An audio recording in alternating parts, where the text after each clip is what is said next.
Last week, I was walking in the street in the high road, and there was a lady with a buggy, and she had a little baby, and he was walking. He wanted to walk, so she let him walk. Suddenly, he runs into the road, and a car could have knocked him down easily. And she ran after him, pulled him back, and she put him again. She told him he mustn't go into the road, and he ran again to the road. I said, give him a patch. Don't look at what Goyim say. All these youngsters are not ready to look after children. We give them an achais of children. We wouldn't let them adopt a child. And at 17, we marry them off. They're not ready physically to be married. They might be physically ready to be married, but mentally, they're not ready to take the strain of being a parent. Not the man, not the lady. Nicht der Bucher, nicht der junge Mann, nicht der Frau, nicht der Meidl. Keine, they're not ready to be parents. They're simply not ready. When I said to her, hit him, she looked at me as if I'm a shayna. The government says you mustn't hit a child. That's not important. What the government says, the government's got full of drug addicts and along to ruin the country, and they're going to tell me how to be mechanech. She doesn't look at the Torah anymore. She only looks at her friends. What is this idea with us? All right, you want to marry a child because physically they are capable of having their relationships with another partner, and if we don't control that and get them married, then they might go off somewhere else. But who says we've got to let them have children? Maybe we shouldn't allow them to have children till they're at a certain age. I was in Pinter's Koil, and there was a big discussion there.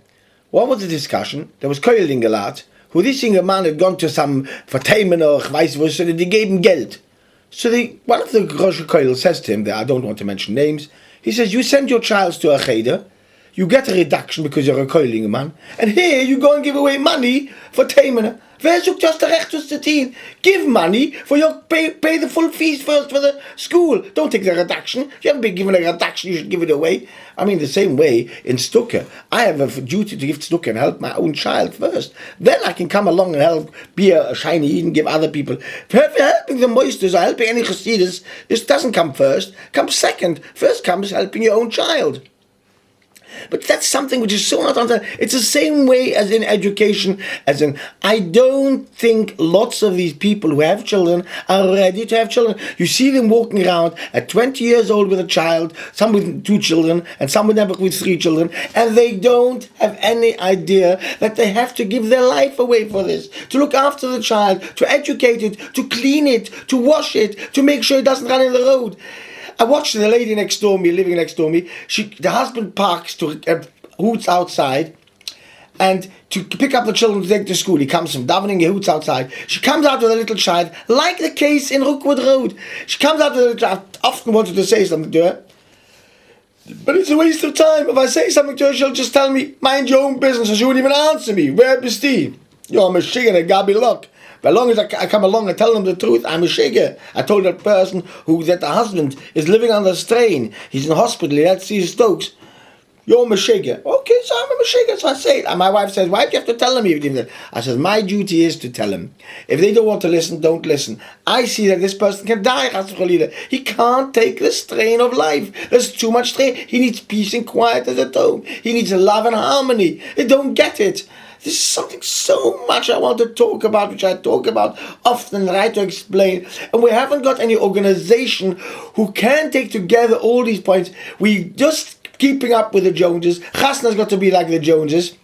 Everything has got to be the same. The Gevir is not allowed to make a bigger chasna because he'll offend the Roman. Let the Gevir do what he likes. What do I care what they're doing in Golders Green? If they make chasna on a boat or not on a boat or some other mishigas, I don't care. I'm not impressed by it. What is marital life about? They marry on a boat and afterwards they get divorced in a court. Ich verstehe es am besten. Ich verstehe nicht die ganze Hulech. Somewhere along the line, the way I think about the world and the purpose of this world and what other people, these youngsters think about the world, have parted company and we live in a different world completely. I can only pass over this message to my children or make YouTubes about this and pass it over like that. Talking to people is a waste of time because they'll try and just derail you and degrade you and everything else. I don't get degraded. I don't care what they say.